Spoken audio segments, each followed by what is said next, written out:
We have experienced the love of Pacifica in so many different ways.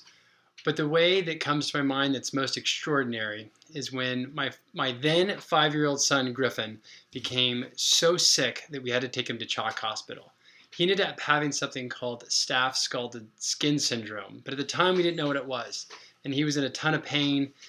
We were in the emergency room for the second night and for 2 nights in a row, and while we were there, my wife and I, we were praying. Griffin he was in a lot of pain, and we felt alone. As beautiful and wonderful as Chalk Hospital is, I can remember being in the hallway and feeling scared, feeling concerned because the health of my son was at risk. And then, while sitting in the room next to him reading him a book, I remember 6'8" Judah Brown walks in the door with a basketball in his hand and a big grin on his face.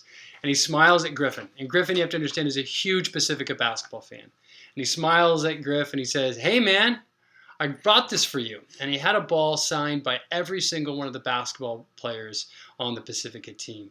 And the hope and the love that gave Griff, the smile that came off my son's face, didn't just give him hope, it gave me hope. I have never felt so loved by a group of teenagers, by a group of incredible young men, than I did in that moment. I felt loved. I felt cared for.